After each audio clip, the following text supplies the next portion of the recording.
Buenos días a todas y todos. Hoy, en la continuación de las cátedras de realidad nacional que se están realizando en la Universidad Luterana San Pablo, analizaremos el tema de las pasadas elecciones. Para ello, contamos con la presencia del doctor Félix Ulloa, el ex magistrado del Tribunal Supremo Electoral, amplio conocedor de temas no solo de elecciones, sino de derecho, de política, sociología, historia. Creo que los estudiantes que están aquí van a tener la oportunidad de, casi siempre, como pocas veces, de compartir con el doctor Ulloa sus inquietudes sobre estas pasadas elecciones. Por eso, por supuesto, le vamos a pedir que después de las intervenciones del doctor y de también el vicerrector de nuestra universidad, que nos acompaña también, licenciado Roberto Gutiérrez, puedan preguntar, puedan cuestionar, puedan estar de acuerdo o no, que creemos que eso es lo importante. Sin más, le cedo la palabra al doctor Félix Ulloa. Gracias, muy buenos días. No sé si se escucha bien porque oigo como eco. ¿Se oye bien hasta atrás? Porque si no, mejor se acercan y yo hablo sin el micrófono. Si quieren acercar, mejor ustedes que están ahí atrás. ¿O se escucha bien? Bueno.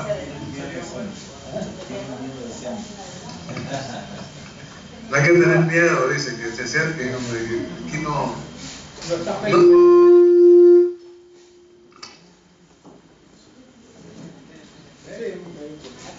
Si hablamos más en confianza, porque más que una cátedra, lo que se trata es de hacer una reflexión, un ejercicio de conversatorio, y para eso pues hay que estar más cerca, más comunicado, para crear esa sinergia de comunicación. El tema que me plantearon aquí los compañeros de la universidad debe ser de hacer una evaluación del proceso electoral, que supuestamente terminaría hoy en la noche, porque ahora va a hacer una cadena nacional del tribunal para supuestamente dar a conocer ya los resultados del escrutinio definitivo, y con eso pues se cierra el proceso y el siguiente paso es la entrega de las credenciales a los que ganaron.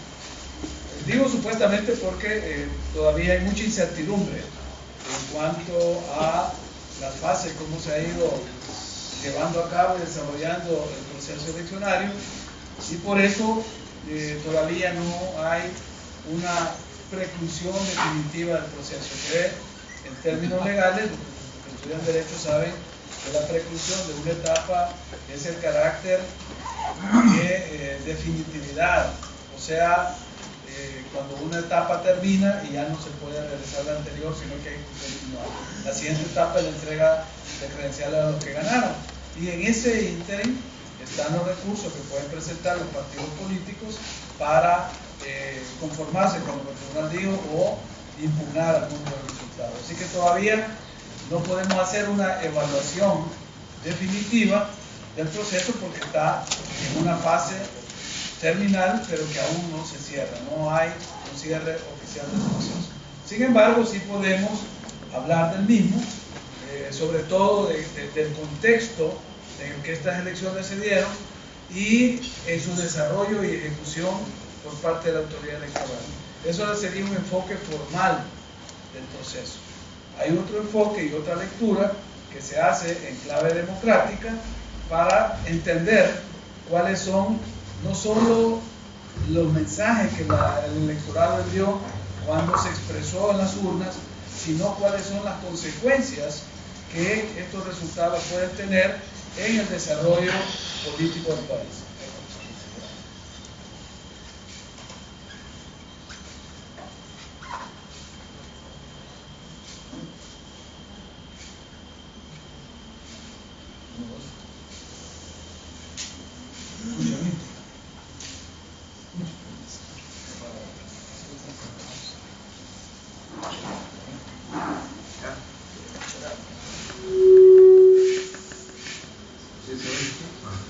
Bueno, miren, quiero leerles una de este tratado de...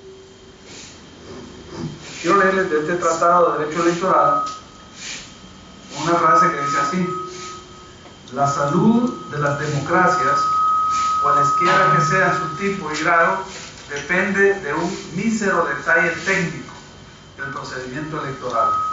Todo lo demás es secundario.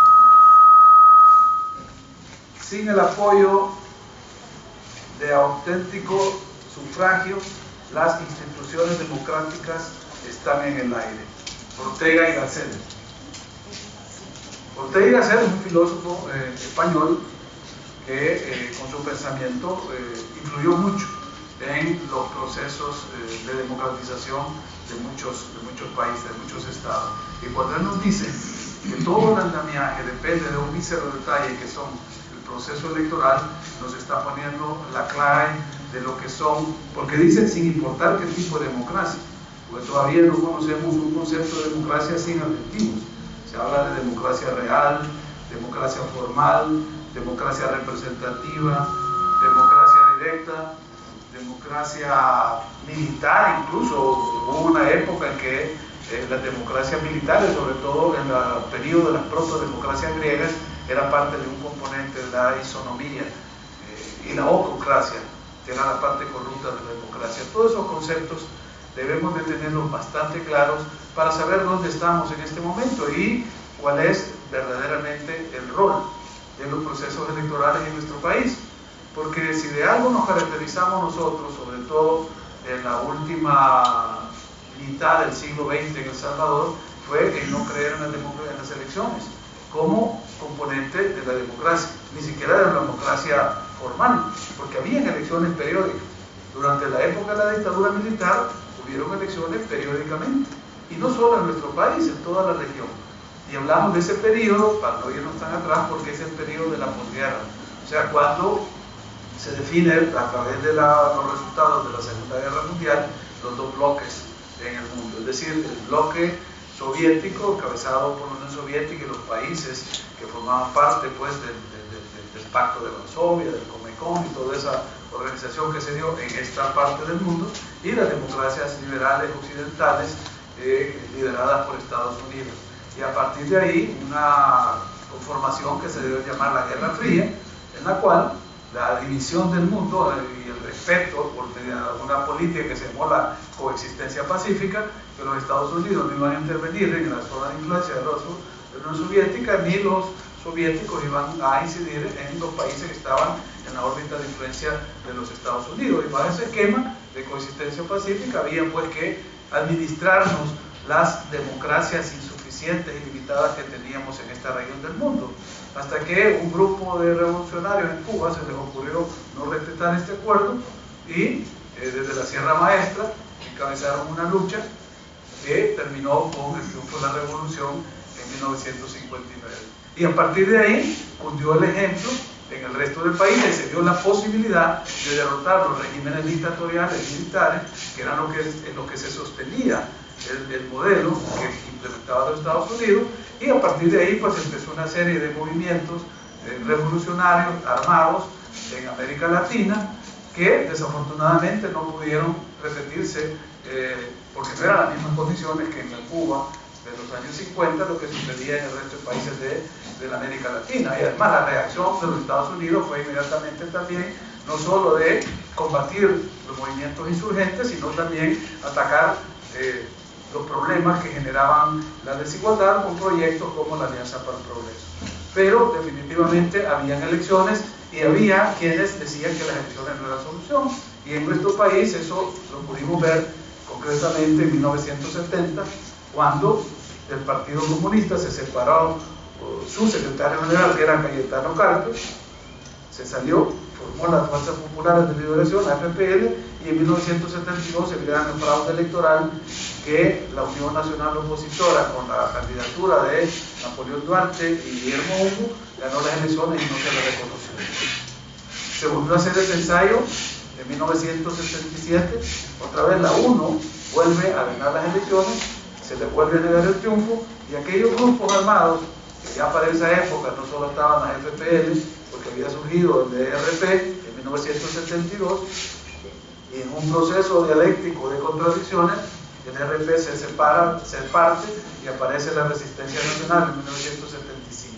O sea, pues que ya para 1977 habían 3 organizaciones político-militares frente a una propuesta electoral de los partidos Demócrata Cristiano, Movimiento Nacional Revolucionario y el Partido Unión Democrática Nacionalista, la UDN, que eran las 2 opciones que tenía el pueblo. Los movimientos guerrilleros de esa época, desde luego, no tenían la capacidad de inserción, de colaboración de las masas populares. Eran casi, se seguía el modelo del foco guerrillero, del Che, focos que iban a generar conciencia y que se iban a tomar. Pero fue ese fraude electoral de 1977 el que realmente cerró toda posibilidad de que por la vía de las elecciones disputáramos el poder en el país. Y el Partido Comunista de El Salvador, es decir, que se expresaba a través del UDN y que rechazaba la lucha armada durante todo ese periodo, además la condenaba y la llamaba aventurerismo de izquierda o infantilismo, una serie de epítetos. En su 7º congreso, en 1979, decidió incorporarse a la lucha armada. Ahí se partió el paradigma y tuvimos ya que decidir a través de una opción evidentemente revolucionaria mediante la lucha armada y de las 2 grandes estrategias que tuvimos durante ese periodo, los que apoyaban la guerra popular prolongada y los que apoyaban el proceso de disolución popular. Y bajo esas concepciones tuvimos prácticamente viviendo un proceso inédito en nuestro país, pero que irradió y se alimentó a nivel de toda la región. Y recordemos que había habido el triunfo de la Revolución Sandinista en 1979 y eso permitía pues que se validara esta forma de lucha frente a una propuesta electoral. Está todo, ya después de esa etapa, que no me voy a extender más en eso porque lo quería hacer, sobre todo porque veo muchas caras jóvenes aquí que no habían nacido para ese periodo, cuando nosotros ya andábamos en eso.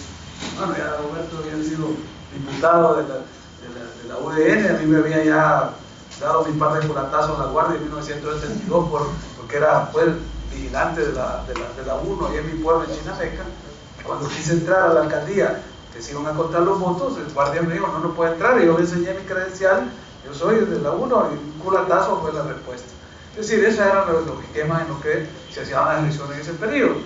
Ya después que firmamos la paz, y ya eso ya más de ustedes se acuerdan, porque eso fue hace 20 y tantos años, 22 años, se desmontó la guerra y tratamos entonces no solo de dejar de que precluyera dentro del proceso histórico nuestro la etapa de la lucha armada y se abriera la etapa de la disputa por el poder mediante la vía electoral, la vía política, y que los espacios que se nos negaron durante la época de la dictadura fuesen lo que permitieran ahora una nueva participación en la disputa del poder, o sea, en las contiendas, en los torneos electorales. Y ahí nos tocó elaborar la normativa, el cuadro institucional que iba a regir esta nueva etapa, y se desarrolló no solo las reformas constitucionales de 1991, mediante las cuales se creó el Tribunal Supremo Electoral, que fue el gran aporte porque la autoridad electoral de la época de la dictadura, que era el Consejo Central de Elecciones, no solo no era creíble, sino que además era vergonzosamente parcial. Era esa autoridad la que le había dado el triunfo al partido de la dictadura, a los militares, al PCN, en el 72 y en el 77. Entonces había que borrar la posibilidad de que esa autoridad electoral administrara las elecciones en esta etapa de posguerra. Y por eso se creó esta nueva entidad que se llama el Tribunal Supremo Electoral, y la Subcomisión Especial Electoral de COPAS, en la cual pues me tocó participar, y Dagoberto anduvo también ahí, aunque el FMLN no era partido, pero porque estábamos solo los partidos nombrados en la Comisión Especial Electoral de COPAS. A mí me tocó participar como representante del Movimiento Nacional Revolucionario, del MNR. Hicimos el Código Electoral en el 72, que fue el que se aprobó en el 73 y el que está prácticamente vigente ahora, porque que aprobaron en el 2013 después de 20 años de vigencia del Código Electoral del 73, del 93, es prácticamente el mismo, solo le sacaron la parte relativa a los partidos, que ahora está en la ley de partidos políticos, pero eso lo podemos analizar después, porque lo que les quiero dar es ese marco institucional que se creó en la posguerra, porque son elecciones de posguerra las que tuvimos a partir de 1994, que se llamaron las elecciones del siglo, porque no solo iban a permitir elecciones de posguerra, sino que íbamos a elegir todos los puestos electivos: presidencia, vicepresidencia, Parlamento Centroamericano, consejos municipales y la Asamblea Legislativa. O sea, eran elecciones generales que no se pueden repetir hasta cada 15 años por los ciclos electorales que tenemos. Pero además, la innovación de que entraba el FMLN como sujeto político, porque el FMLN guerrillero, el que estuvo como vanguardia revolucionaria del pueblo, en el momento en que se firmó la paz, se desapareció del espectro político y apareció un nuevo sujeto, que es el partido FMLN, en el cual se firmó por cada uno de los personas, los ciudadanos que formaron ese nuevo partido con su, en esa época, carnet electoral, porque no había DUI, y Fabio Castillo, el abogado, hizo la escritura, se firmó y se salió el FMLN como partido político. Y entonces la novedad era que la fuerza que había estado excluida de los procesos políticos, que el artículo 85 de la Constitución, que ahora tanto defiende el FMLN actual, la fracción legislativa, fue dado prácticamente para excluir a cualquier formación que no fueran los partidos políticos como instrumento de representación del pueblo en el gobierno. Ese fue el sentido del artículo 85, un sentido y un contenido y un objetivo estrictamente contrainsurgentes. ¿Por qué? Porque solo se reconocían los institutos políticos como forma de acceder al poder. Eso dice el artículo 85. Por suerte, la Sala de lo Constitucional ha revertido ese concepto y por eso permitió la candidatura no partidaria en el 2012, porque interpretó el artículo 85 no en el sentido literal, exegético, como fue redactado en aquella época, en el 83, sino que lo interpretó teleológicamente, es decir, por los objetivos, e históricamente, que son dos métodos válidos de interpretación constitucional, y dijo, ya no tiene sentido que los partidos tengan el monopolio de la representación popular como hasta ahora lo han tenido. Y ahí le dio un tiro de gracia a la partidocracia. Y generó una nueva filosofía político-jurídica constitucional basada en el artículo 1 de la Constitución, en la cual la democracia ya no es la democracia de partidos, sino que es la democracia de ciudadanos. Entonces revalorizó el valor de la persona humana como origen y fin de toda actividad del Estado. Y por eso digo, es el ciudadano el sujeto de la democracia, no el partido político. El partido es un medio. Y este debate todavía está, ¿y por qué lo traigo a cuenta? Para interpretar las actuales elecciones, o sea, el proceso que estamos evaluando. Porque van a ver ustedes la importancia que tiene esta visión conceptual al momento de tomar decisiones que afectan positiva o negativamente lo que Ortega y Gasset llama un detalle significante, el proceso electoral en una democracia. Entonces, con todo esto antecedente, entramos a ver las elecciones del 2015. ¿De qué se tratan estas elecciones? Bueno, se trata de elegir por primera vez a los diputados del Parlacén. Muchos de ustedes me dirán, ¿y para qué queremos diputados del Parlacén? ¿Y qué hacen? ¿Qué sirven? Como es la gran duda de mucha gente que votó. Incluso el número de votos nulos por el Parlacén supera enormemente la cantidad de votos válidos de muchos partidos, porque la gente fue a expresar ahí su rechazo a esta institución. Error, gravísimo error, porque el Parlacén sí es una institución fundamental para garantizar no la democracia en El Salvador exclusivamente, es un proyecto de región, es un proyecto que va más allá de vernos de manera provinciana, como lo hemos estado acostumbrados a hacer, de ver El Salvador como que solo estamos nosotros y no existe el resto del universo ni el resto del mundo, cuando el país es parte justamente de la... Bueno, el país es parte de un espacio regional en el cual El Salvador es una parte pequeña de ello. Fíjense ustedes que nosotros somos 6 millones y medio de habitantes en menos de 20.000 kilómetros cuadrados. ¿Qué somos en el mundo? Somos del tamaño de un condado de un estado de Estados Unidos que se llama el condado de San Luis. Yo tuve oportunidad de ver unas elecciones allá. Un condado de un estado de Estados Unidos es del tamaño de este país. Bueno, no, insignificante. ¿Qué es Centroamérica? Centroamérica somos más de 60 millones de habitantes. Y sumado el territorio, somos más de 500.000 kilómetros cuadrados. Es decir, somos más grandes que España, ya como región. Entonces, tener esa mentalidad chauvinista de que somos salvadoreños y nos vamos a desarrollar desde esta perspectiva provinciana es lo más absurdo que hay. Entonces, nuestra visión es levantar la cabeza, ver la región y ver que somos un pueblo, una nación, el pueblo de Francisco Morazán, de la nación centroamericana, ese espacio regional que puede definitivamente convertirse o competir en un mundo cada vez más globalizado. Entonces, las instituciones de la integración, como es el caso del Parlacén, son importantes. Lo que pasa es que, otra vez, volvemos a la visión provinciana de los políticos de cada país. Al Parlacén le han dado un tratamiento que mandan ahí a jubilar a los políticos o a los que son incómodos, es decir, los mandan a no hacer nada.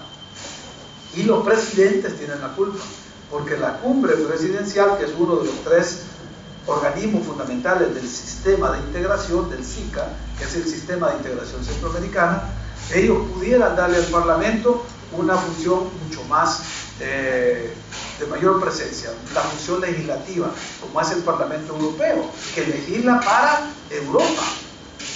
Pero aquí no, el Parlamento simplemente da recomendaciones, hace estudios y no tiene capacidad de dar leyes para la región. Entonces, una de las misiones de un país como El Salvador, que es un país totalmente integracionista, nosotros somos los que más hemos luchado por la integración, porque es lo que más nos interesa. Ya no cabemos acá, la gente migra, los recursos naturales están cada vez más precarios y tenemos un espacio más amplio en el cual pudiéramos reorganizar no solo la población y revalorizar el territorio centroamericano, sino que generar un proyecto de vida para esta región del mundo, como lo han hecho otras regiones. Europa logró integrarse y tiene ya hasta su propia constitución europea, porque en Centroamérica no podemos hacerlo cuando no tenemos las diferencias de los europeos. Imagínense cuántas, son 27 naciones y unos hablan polaco, otros alemán, otros español, otros inglés, otros francés, y sin embargo lograron integrarse. Y nosotros, teniendo la misma base cultural, la misma matriz, no podemos integrarnos por las miserias y por la corta visión y los egoísmos, primero de las clases dominantes de cada uno de estos parcelas, segundo porque siempre hubo una intención desde Washington, desde el imperio, de mantener separadas las parcelas, porque es mucho más fácil en una política bilateral generar los intereses de Estados Unidos y no los de las regiones. Y tercero, por la corta visión de los políticos nuestros. Así que sí era importante esa elección, y para los que anularon el voto, piénsenlo la próxima vez, porque es una apuesta nacional el fortalecer la integración. La otra era elegir a los diputados de la Asamblea Legislativa. Bueno, ahí vienen las novedades. Una de las novedades con las que fuimos a votar en esta ocasión es que por fin se nos presentaron las listas abiertas y desbloqueadas. Quiere decir que nosotros por primera vez podíamos escoger a quienes queríamos darle nuestro voto, a quienes queríamos escoger como representantes para que fueran a la Asamblea Legislativa, sin tener que estar limitados, porque esto afecta la libertad del voto, a que solo puedo votar en esta línea, porque solo los de este partido, y si ya voto por el otro, ya no vale, que fue como votamos en 2012. Entonces ahora sí yo podía votar de este partido 2 o 3, del otro 1, es lo que se llamó el voto cruzado, que, como todos ustedes saben, fue producto de una sentencia de la Sala Constitucional que desafortunadamente la dio el 5 de noviembre, cuando ya el tribunal había convocado a las elecciones el 31 de octubre, o sea, 6 días después de la convocatoria aparece la sentencia. Y eso ha servido para decir de que el problema es que la Sala dio muy tarde el fallo. La verdad es que había suficiente tiempo. Si se hubiese querido hacer las cosas bien si hubieran hecho. Y ahí es donde viene lo que yo les decía, el concepto de la partidocracia y la democracia ciudadana. ¿Por qué? Porque los liderazgos que están en la Asamblea Legislativa de los partidos políticos se opusieron totalmente a esta sentencia de la Sala.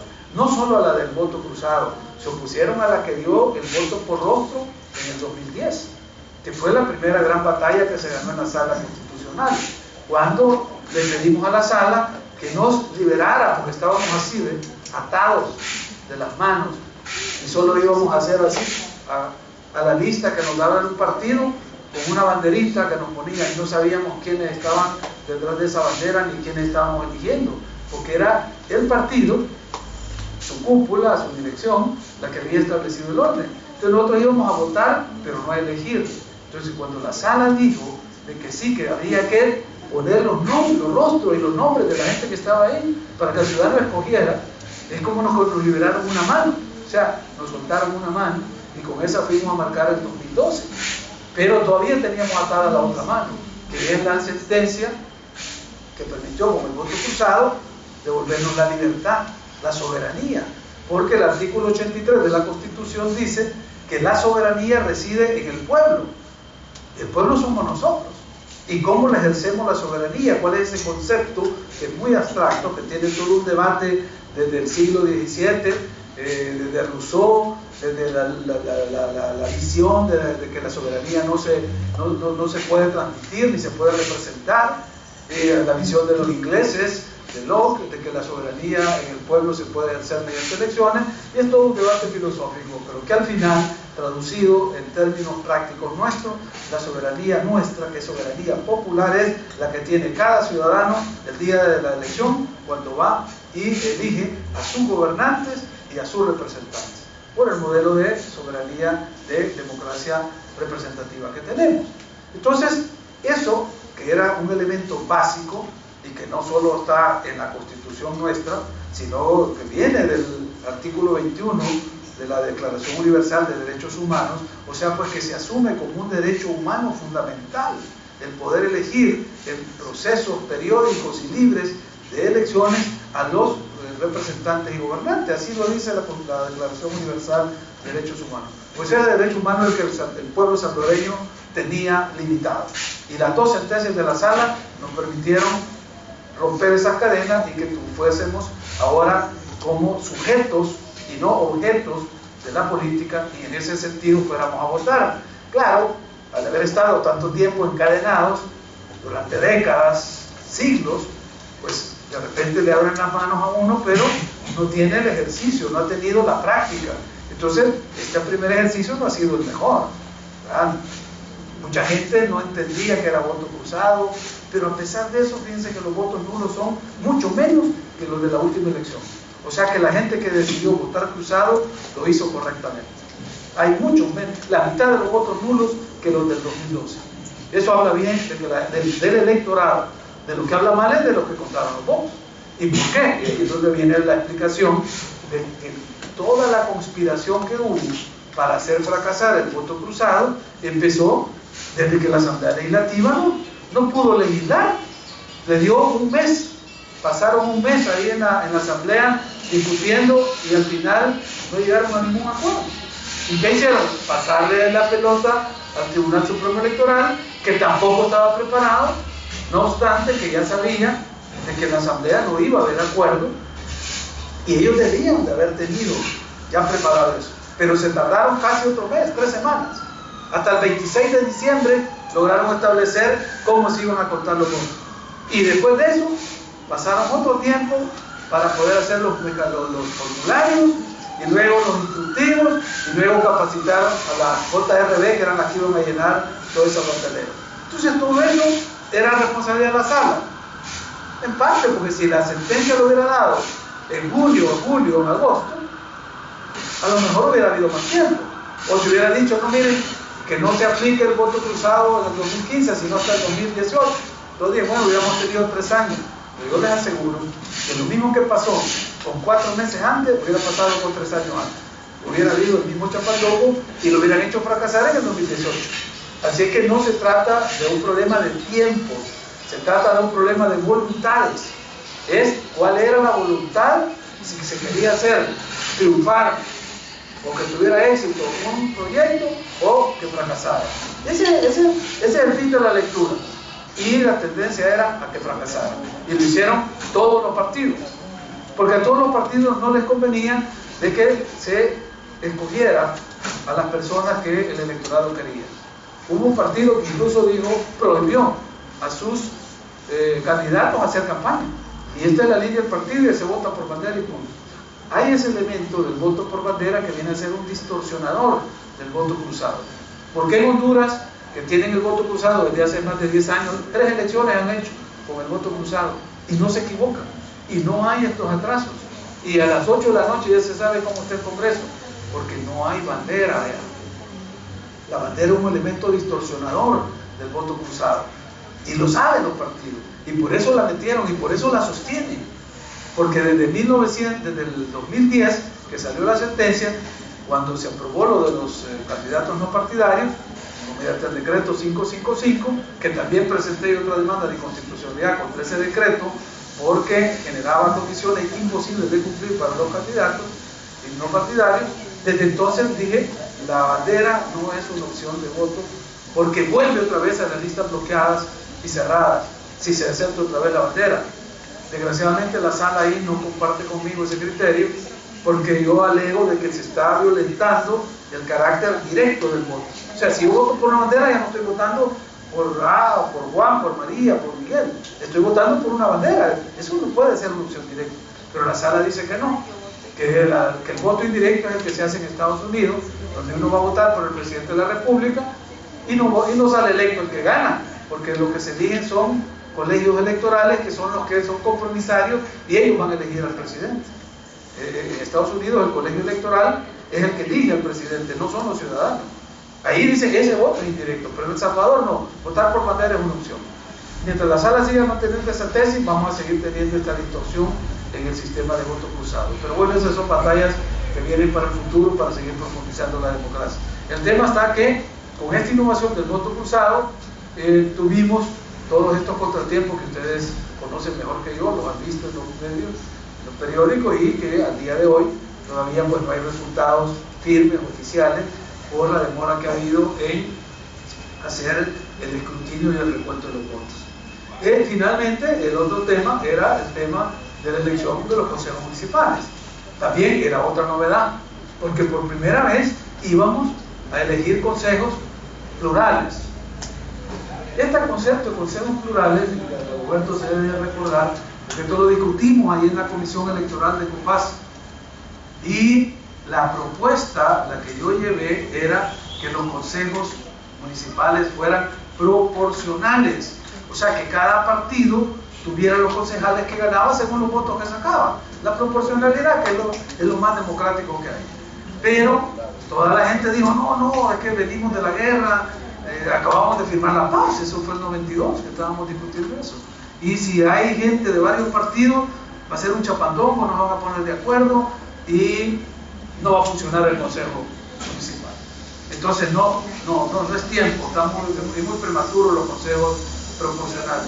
Entonces se le ocurrió a este señor, de Ovidio Hernández, que era un viejo dirigente de la democracia cristiana, y él dijo, bueno, miren, hagamos una cosa, que no sean consejos proporcionales, que el partido que gane tenga la mayoría para que pueda tomar decisiones y no se bloquee el consejo municipal, la gestión municipal, pero que los otros partidos también puedan tener gente en el consejo. ¿Para qué? Primero, para que los ciudadanos que votaron por ellos se sientan representados. También para que haya auditoría, que haya más ojos viendo la gestión. Y eso fue lo que se llamó consejos plurales. Y así quedó en el proyecto de código que nosotros hicimos en el 92 y se lo entregamos a la COPAS. Y la COPAS lo aceptó. Bueno, el problema es que la COPAS era una comisión para la paz que era de hecho, no era una instancia del Estado. Entonces la COPAS se lo mandó a la Asamblea Legislativa. Ahí se lo volaron.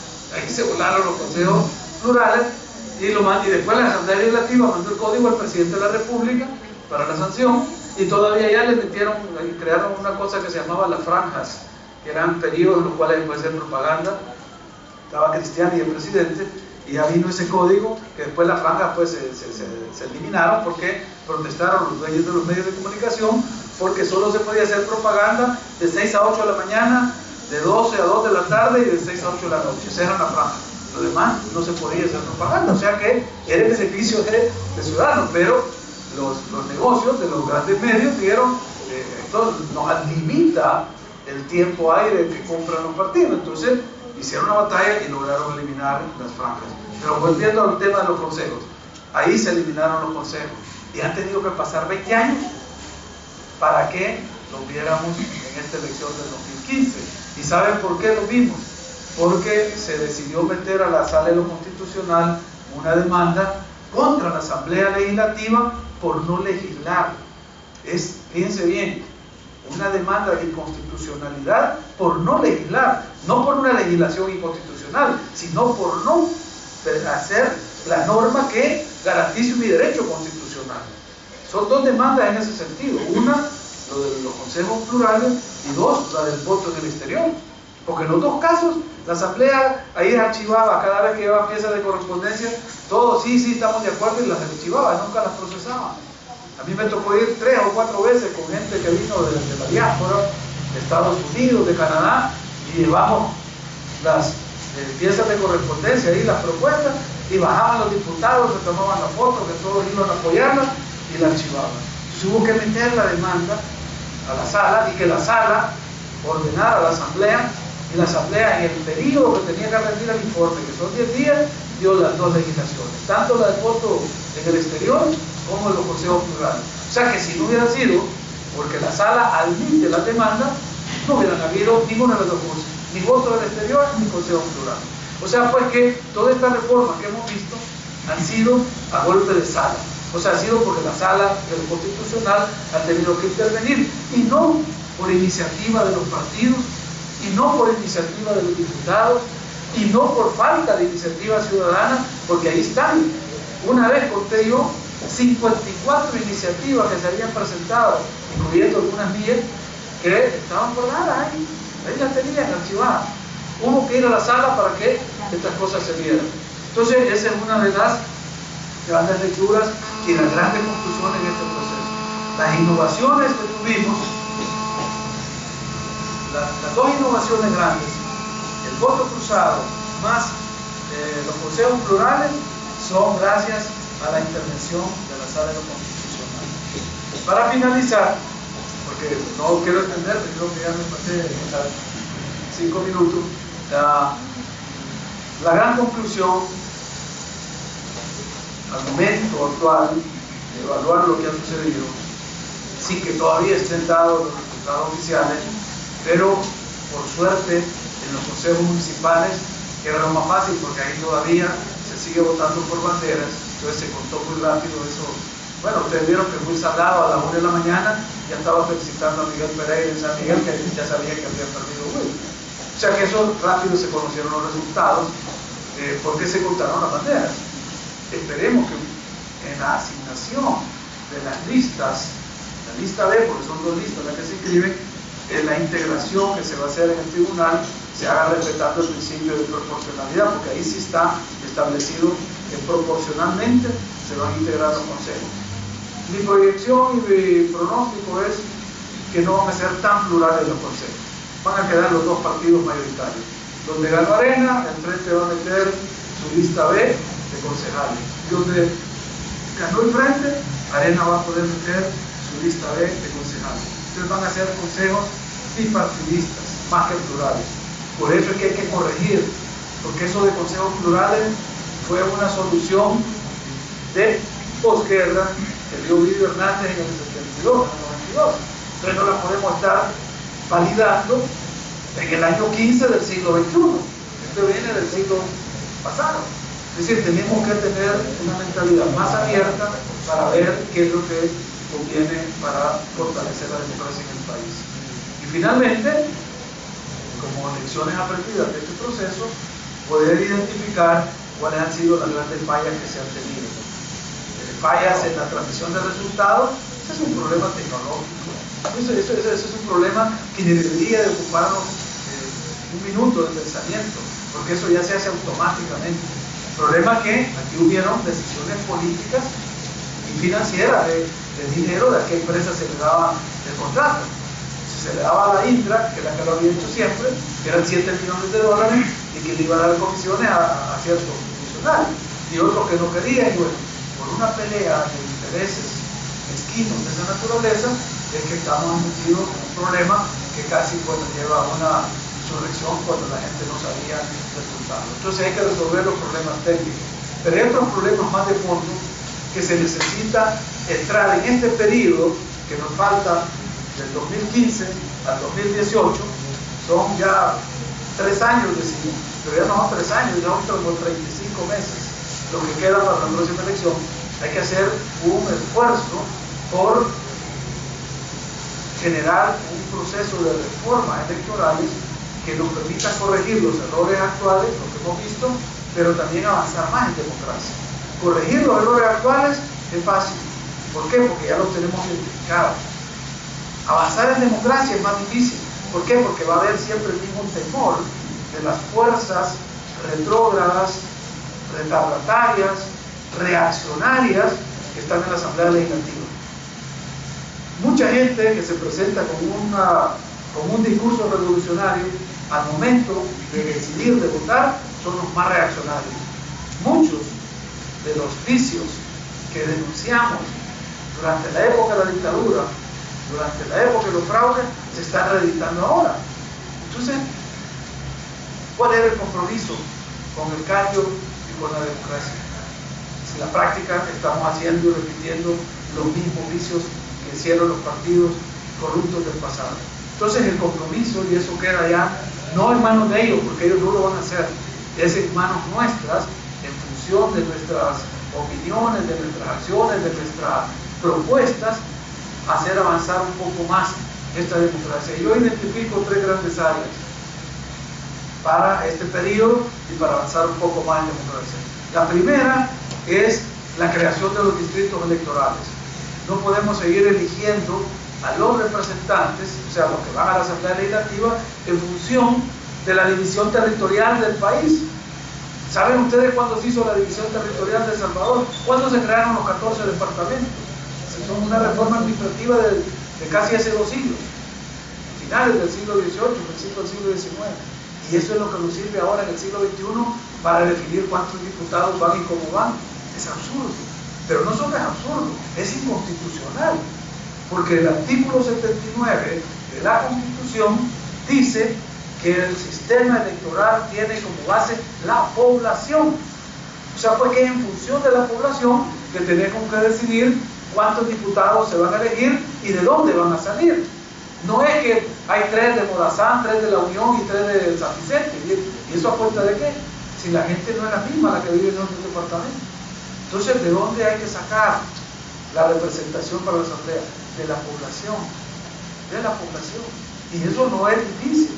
Hay fórmulas en la ciencia política que establecen mecanismos para poder establecer una relación directa y proporcional, o directamente proporcional, de los representantes con los representados.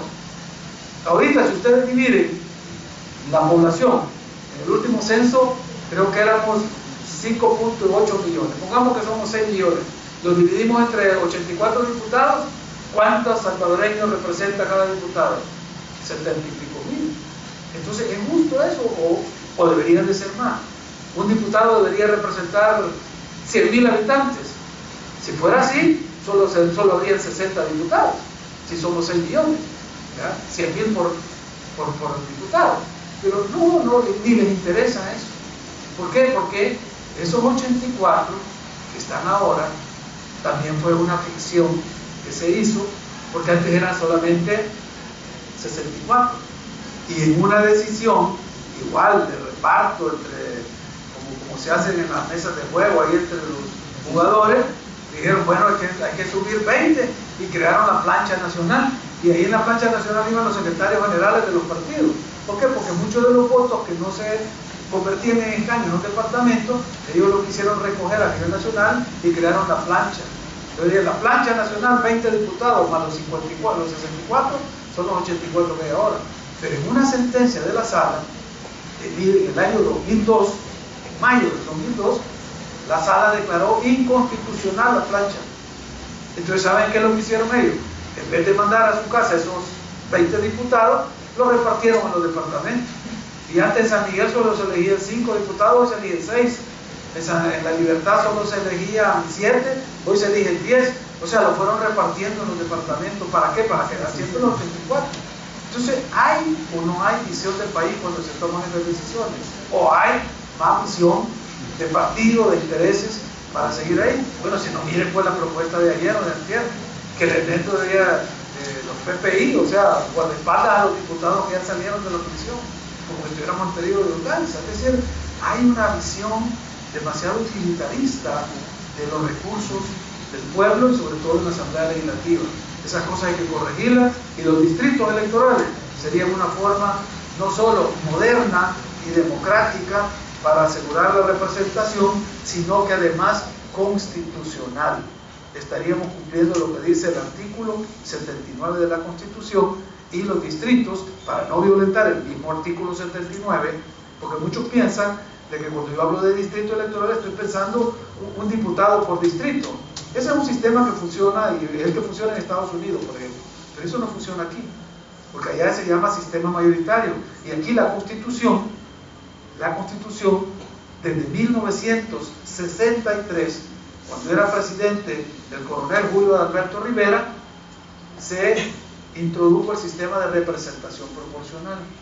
Entonces, representación proporcional quiere decir que los distritos no son unipersonales, como en Estados Unidos, un diputado por distrito. Hay que crear distritos plurinominales, o sea que hayan varios diputados en un distrito. Así, por ejemplo, digamos que el distrito 1 sería la zona norte de la capital. Mexicanos, Ayutustepeque, Ciudad Delgado, Apopa. Ahí, ¿cuántos habitantes hay? Solo en Sacamil, solo en la zona hay más de 150,000 gente. ¿Cuántos diputados podría haber esa zona? O el distrito 2, en Soyapango y Lopango, donde hay otra cantidad de gente. Es decir, ya podríamos ir identificando al diputado, arraigándolo a su distrito, y la gente sabría quién es. Hoy elegimos 24 en San Salvador, pero ¿quién es el diputado al que yo le voy a pedir de que el problema de aquí de Mexicanos o de Sacamil, que se interese y todo, si el diputado representa todo el departamento? Es absurdo. Entonces hay que hacer los distritos electorales para mejorar la calidad de la democracia para el 2018. Y los otros dos temas también ya están sentenciados por la sala. A la ley de partidos políticos, que es una ley bastante ligera, que no tiene garras ni colmillos para entrarle a los problemas de verdad, sino que es solo un pequeño maquillaje, la sala le dijo a la asamblea que la corrija en dos sentidos. Uno, le dijo, tienen ustedes que obligar a los partidos a que implementen las normas de la democracia al interior de los partidos, porque los partidos hablan de democracia hacia afuera, pero adentro no son democráticos. Entonces, la caridad empieza por casa. La democracia tiene que empezar en el interior de los partidos, y sus estatutos tienen que estar adecuados y responder a los principios democráticos. ¿Y eso qué va a obligar? Va a obligar a que los partidos hagan estos ejercicios. Algunos hacen elecciones primarias, otros hacen asamblea. Es decir, habrán mecanismos, no hay una receta única, pero sí debe de haber una consulta con la militancia para ver quiénes van a ir a los cargos públicos. No es porque yo soy amigo del secretario general o soy chero de 2 miembros de la comisión política, o porque yo soy compadre, a mí me van a poner en la lista, como se ha hecho en muchos partidos. Si no, solo vean el caso de San Miguel, pues de cuando declararon ilegal a la señora esta, la hermana de Huila, a la Sandra Salgado, que no, yo pongo a mi hermano, ya lo tengo aquí, y lo puso. Y las bases de ese partido se les consultó a ellos, los cuadros de dirección, la gente del partido. No. ¿Qué quiere decir eso? Que no opera la democracia al interior de los partidos. Entonces, los que votaron por ese señor, que fueron a dar su voto, no estaban votando por una propuesta de partido, estaban votando por alguien que tiene la capacidad y el poder de poner a alguien en la papeleta. Entonces, la democracia es incompleta, porque en la papeleta, que ya nosotros vamos a ir a marcar los rostros que están ahí, cómo llegaron. Eso es lo que se quiere, que los rostros que lleguen a las papeletas sean producto de un proceso de democracia al interior de los partidos. Y la otra, y que también la sala, ya le digo a la asamblea que tiene que corregirla en la ley de partidos políticos, es la transparencia en el tema del financiamiento de los partidos. Porque hoy por hoy no sabemos de dónde viene el dinero de los partidos, quién se los da, cuánto les dan. Son cosas que los partidos las tienen ahí escondidas y que la sala le ha dicho es obligación y tiene que ponerle en la ley de que informar quiénes son las fuentes que les dan dinero a los partidos. Ahí están los partidos que se han negado, no quieren poner eso. Y la excusa no es que los pueden extorsionar, no, es que los pueden secuestrar. Es decir, las cosas más absurdas. Si basta para un secuestrador, un extorsionador, no hubiera secuestrar a Calleja o a Poma, que son los grandes financistas, o a la gente del Alfa. Es decir, este tiene seguridad, no lo va a hacer. Entonces, no hay que buscar excusas para cumplir con una exigencia democrática, que es la transparencia en las finanzas de los partidos. Los ciudadanos tenemos derecho a saber quiénes son los contribuyentes de los partidos y cuánto dan. Eso nos permite medir si un partido está recibiendo plata de un sector, digamos los cañeros, o los licoreros, o los maquileros. Entonces ya sabemos que ese partido va con los intereses que viene a defender la asamblea. ¿Ya? Entonces eso es importante en la democracia. Y todos los países democráticos tienen esa apertura. Aquí no lo queremos hacer. Pero además vienen otros dos temas que hay que ponerlos también en la ley, y son los límites. Los límites en los aportes. Fíjense que Soros es un multimillonario que quiso darle 100 millones a Obama en su campaña y no pudo porque la ley no le permite. En Estados Unidos hay un límite, en años electorales solo se pueden dar $20,000 por parte de una corporación, y personas individuales no pueden dar más de $1,000. O sea que allá sí se hace ese trabajo de base, puede recoger de a poquito, porque toda la gente contribuye, y no es que un solo persona va a dar 10 millones porque es millonario, no puede. Entonces aquí se debe de establecer también ese límite. ¿Cuánto puede dar una persona como máximo? Y lo otro es cuánto puede gastar un partido como máximo. Porque si uno no pone límites en el gasto de las campañas, entonces lo que está promoviendo es lo que se llama la plutocracia. La plutocracia es la democracia del dinero. El que tiene más dinero es el que va a ganar la elección. ¿Por qué? Porque con pura plata va a rellenar y va a meter, porque no hay límites. Cuando los estados democráticos se pone un límite a los gastos y el que viola esos límites recibe grandes sanciones, entonces sí se va emparejando la cancha, porque se dice todos van a tener hasta acá este límite. Aunque tú tengas todos los millones, pues no puedes gastar más de eso. Entonces sí está poniendo la cancha nivelada para todos y la competencia se vuelve más equitativa. Hay países en los cuales varios electos, senadores, congresistas, han perdido los puestos, sus escaños, por haber rebasado los límites del gasto, por haber violado la ley de financiamiento. España lo acaba de aprobar hace 2 días en su congreso el tema del financiamiento. Otros países lo tienen desde mucho tiempo. Entonces aquí debemos de imponernos eso, porque es un insulto a este pueblo, es una vergüenza todo el dinero que se gasta en estas campañas y la gente muriéndose de hambre. Y eso ahí queda, en los pósteres, en televisión. Bueno, los que hacen el negocio son los dueños de los canales de televisión, de la radio, de los periódicos. Esos son los que se importan. Y el pueblo que le queda. Entonces hay que poner un límite para eso, y a eso también ya la sala dio un fallo, dio una sentencia en esos dos sentidos. Exigirle a los partidos que adecúen sus estatutos a las reglas de la democracia interna y además que transparenten sus finanzas, que sean transparentes con los fondos, que digan de dónde vienen y en qué cantidad. Así que me quedo hasta aquí para poder conversar con ustedes. Gracias.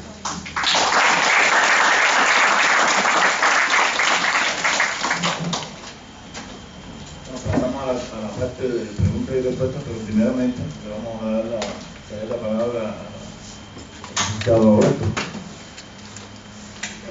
Una exposición completa de este tema. Observen ustedes que no se trató de un recorrido exactamente del electoral.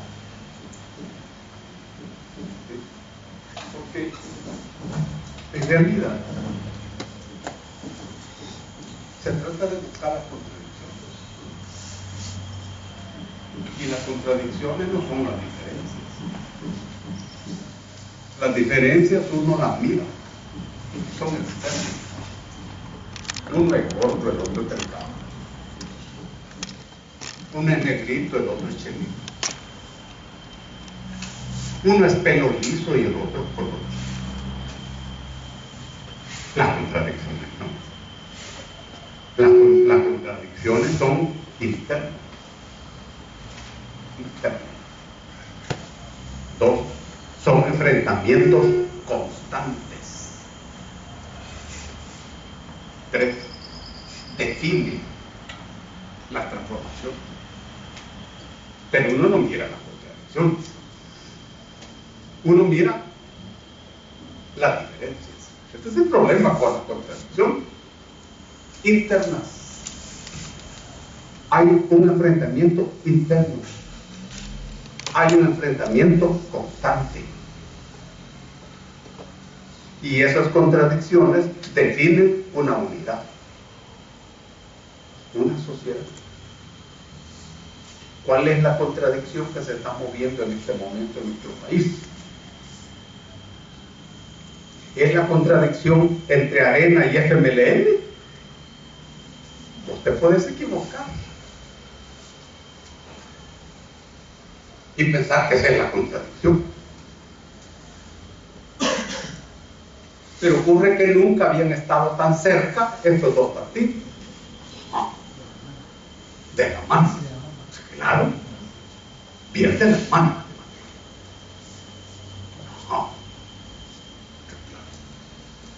Y entonces, así que la contradicción es entre los dos partidos. No.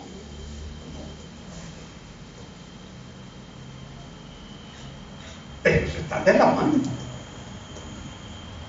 Pero esa mano que se está uniendo es oculta y es secreta. La gente no la mira. Bajo la mesa. Porque en ningún momento había avanzado tanto lo que se llama bipartidismo,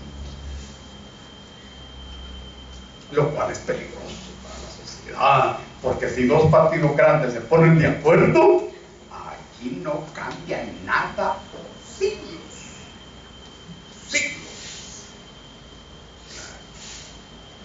Controlan las alcaldías, controlan la asamblea legislativa, controlan el poder ejecutivo y olvidan. Ahí no hay contradicción. Y lo que yo debo descubrir para entender una coyuntura es esto. ¿Y cuál es la contradicción? Es entre un sector burgués en ascenso y un sector burgués tradicional. ¿Y cómo es eso? ¿Y eso lo miro? No. Ese es el problema de la contradicción, es que eso no se mira, es interno. Pero hay un enfrentamiento constante. Y eso determina la transformación. Se trata de Alba Petróleo y se trata de la burguesía árabe de origen palestino.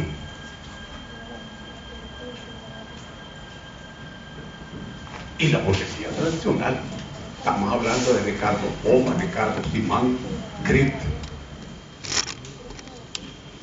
y otros. Ellos siempre han sido los dueños del Estado. Pero ahora, esta burguesía en ascenso va a controlar el aparato del Estado. Acaba de capturar la alcaldía de San Salvador.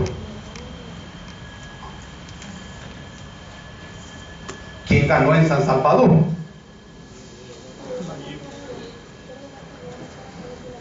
Claro, y vos puedes decir, en San Salvador ganó el FMLN, o puedes decir que ganó Bukele.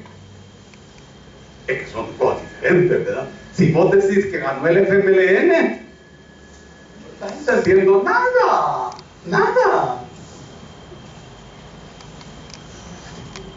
Ganó Bukele, pero Bukele no es el FMLN. Mira las complejidades, claro.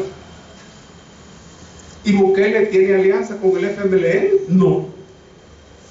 Pero tiene alianza con ALBA. Es que estamos hablando de burguesías en ascenso. ¿Y cuál es el problema de estas burguesías en ascenso con la burguesía tradicional? Es lo que se llama formalización. Porque para la burguesía tradicional, la burguesía árabe es de los emigrantes. No son los emigrantes. Es cierto, no tienen el poder económico que tienen nosotros, sí, pero ya tienen. Y la burguesía de ALBA dice, esos son guerrilleros. Mentira, ni una cosa ni otra. Ni una. Son burgueses. Entonces, ¿qué es lo que piden? Ser reconocidos como tal.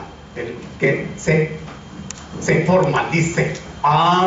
Pero compartir el poder. Ese es el punto. No es una pelea de poca importancia, no, es de mucha importancia. Mucha importancia. Esa burguesía en ascenso tiene un partido, que es el FMLN. Ese partido juega el juego de los otros burgueses. Juega sus reglas. No cambia ni el juego, ni cambia las reglas. Mira qué interesante. Yo te juego el juego tuyo. Yo acato tus reglas. Y todo parecía estar bien. Pero yo te disputo, uno, el mercado, y dos, el aparato del Estado. Entonces, y como aquí hay una oligarquía primitiva, sangrienta, una serie de cosas que un gran pleito, la burguesía hondureña, por ejemplo, hace rato que las tiene. Y no se cae el mundo. Allá al otro lado, hombre. Sí.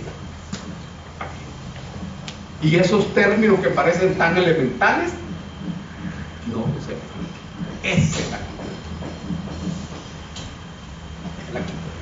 claro. Pero ellos tienen varios problemas políticos. Primer problema político es que necesitan evitar la rebelión. Nunca el pueblo había estado tan mal como en este momento. Nunca se había dado la miseria, la angustia, la incertidumbre que ahora hay. El miedo que ahora hay. Ojo, ellos saben que en la sociedad hay una clase que organiza la teoría política y hay una clase que organiza la resistencia. Es el sector intelectual, la pequeña burguesía intelectual. La guerra de la que le hemos hablado la organizamos nosotros, que éramos estudiantes universitarios, y algunos eran intelectuales. Y fuimos nosotros.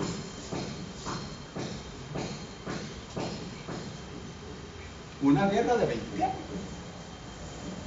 En las narices de los Estados Unidos. ¿Y cómo es eso? Que un país que ellos controlaban totalmente, ahí les estalla semejante guerra. ¿Y cómo que no se dieron cuenta? guerra que no pudieron resolver militarmente y tuvieron que negociar. Esa es una humillación, una cosa grave. Negociar.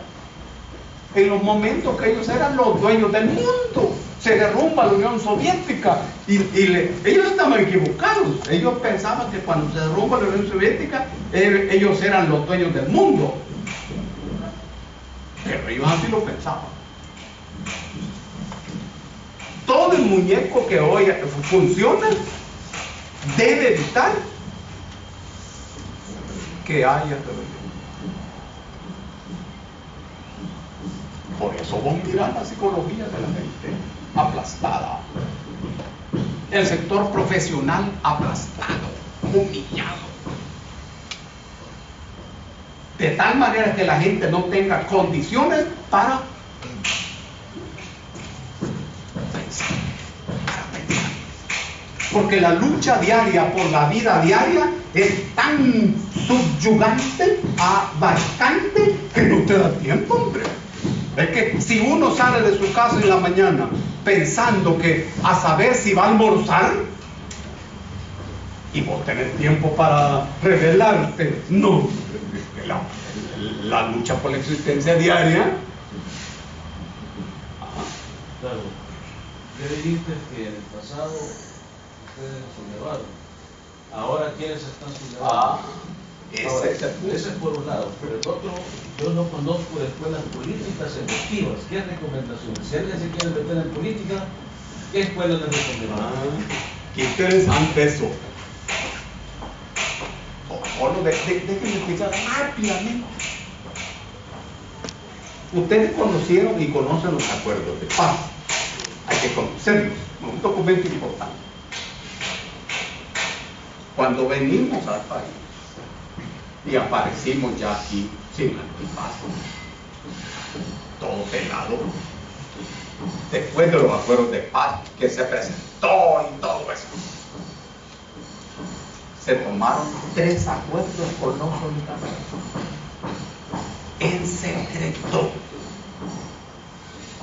En secreto. Yo estoy empezando a decir esto. Ha pasado más de 25 años. Ya es tiempo. Sí. Además, por cualquier enfermedad de uno, ¿verdad? Que de repente está grave en el hospital y uno se lleva secretos que la gente debe conocer.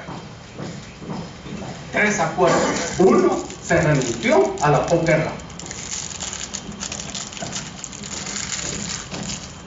En esta guerra no debía haber posguerra, sino que debía haber paz. Y no hay guerra seguida por la paz. Eso no existe. Históricamente, después de una guerra viene un periodo que se llama posguerra, en donde se repara, se restaura todo el tejido afectado por un conflicto, por una guerra, sobre todo la guerra de 20 años, sangrienta. Bueno, aquí no hubo posguerra. Y la palabra guerra se volvió prohibida, de tal manera que han pasado 25 años y la gente no sabe nada de la guerra, así como lo hizo. Y es que históricamente 25 años no es nada. Primer acuerdo. Segundo acuerdo, se renunció a la política. Nadie debía hacer política. Se renunció a la política. ¿Qué es lo que la gente debía hacer? Votar. Votar.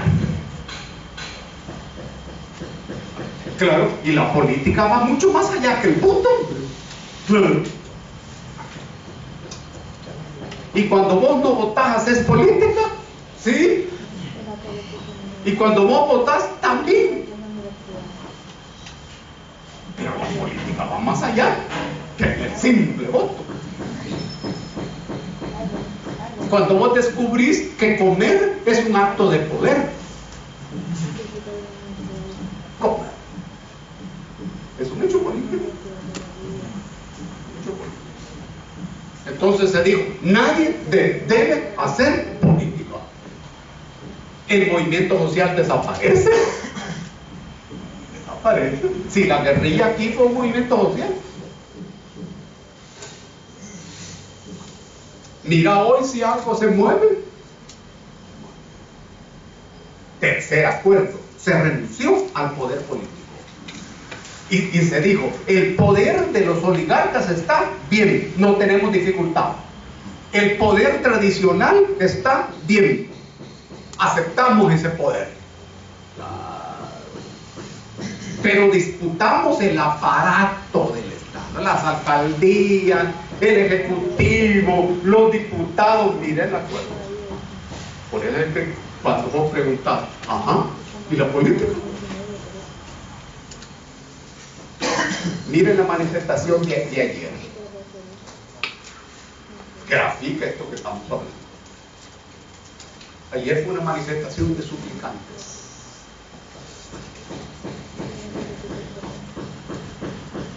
Suplicante se llama una tragedia griega de Esquilo, que es presentada como el origen de la palabra democracia en la ciudad de Argos.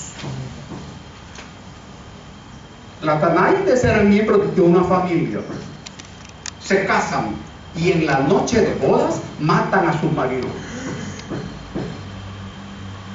Entonces las Danaides van a buscar asilo a Argos. Y los gobernantes de Argos dicen, es un gran compromiso porque mataron a los maridos. ¿Y cómo vamos a hacer? Pero si no les damos asilo, las van a matar. Pero si les damos asilo, nos metemos en un lío. Decidamos. Que la gente decida. Y votaron para darles asilo a las personas. Se llaman las suplicantes, eran las Danaides. ¿Qué pasó ayer? Una manifestación en donde no hay responsables de nada. La gente le pide a Dios. La gente pide paz. Nadie le reclama al gobierno. El gobierno no existe. Y nadie es responsable de nada. La gente angustiada por una paz. La manifestación de suplicantes controlada. La calle no debe calentarse. Nadie debe protestar. Y el empleado público debe ir a la calle. Es eso. Esa es la situación. El gran problema de ellos es cómo controlar. Y la contradicción es esa. Justamente esa. Y los de Alba son guerrilleros. No. Son comunistas. No. Y los otros son simples emigrantes. No, los árabes no. Se llama formalidad. Ser reconocido como tal, como burgués. Ellos hoy van a dirigir la asamblea, la alcaldía de San Salvador, y vamos a ver las alianzas que ahí se van. ¿Y hay problema entre Edwin y Bukele? No. Edwin es de una burguesía productora, diferente a la de Bukele. Siempre están de acuerdo. ¿Y Bukele representa al partido FMLN? No. Pero sí tiene alianza con Alba, que es otra cosa. Otra cosa. Ahora, ¿eso vos lo ves en la superficie? No. Esa es una contradicción. Esa es una contradicción. Eso se está resolviendo. Eso se está resolviendo. Pongámosle taller ahí. y acribillemos a Félix con palabras, con preguntas, Él conoce todas esas cosas y la historia. Vean el fondo histórico de cada pasito que hoy aparece y viene de la guerra. Eso de los consejos municipales plurales que Félix les contó de Ovidio Hernández, lo vieron de época, se la sabía toda. Era el doctor electoral del PDC, de la Democracia Cristiana de Napo Duarte, que era un gran partido, no era un grupito. Hasta varios de nosotros fuimos PDC. Por eso Davison hablaba de las sandías, decía él, verdes por fuera y rojo por dentro. Y el tipo tenía razón. Ovidio era un ingeniero de Santa Ana. Ahí está. Pero él se la sabe. Es como un consultor de todas esas cosas. Así va a ser el centro, así como el Ovidio. Consultor. Eso es lo que yo le quería decir. Preguntemos La pregunta es la misma. Si alguien quiere involucrarse en política, responsable, ¿qué escuela recomienda? Si existe alguna, o si hay que crearla. Más bien lo segundo, yo creo que hay que crearla porque normalmente los que nos formamos en la década de los 70 pasábamos por la escuela política, y la escuela política era parte constitutiva y fundamental de todo el instituto. O sea, no se podía entender una militancia sin escuela política. Es más, habían ya los colectivos para la escuela y los temas que se discutían, y era parte de la formación. Y por eso siempre partíamos del principio de la crítica y la autocrítica. Y no se puede concebir una militancia revolucionaria si no se ejercita el principio de la crítica y la autocrítica. Ahora, yo no veo en ningún partido ese ejercicio de formación, o las escuelas. No sé si habrán. Entiendo yo que el FMLN creó un instituto que se llamaba el Instituto para Augusto Martín, supuestamente para la formación de cuadros. No sé si funciona o no, pero de otro lado es una actividad que ha desaparecido y realmente es una lástima, porque en las escuelas la formación y dependía y como en la izquierda es como en las iglesias, que tenemos diversos catecismos, diversas interpretaciones de la Sagrada Escritura, pues había escuelas para todo. Incluso los tronquistas, que no se desarrollaron mucho aquí en el país, pero había gente que venía planteando lo de la Cuarta Internacional.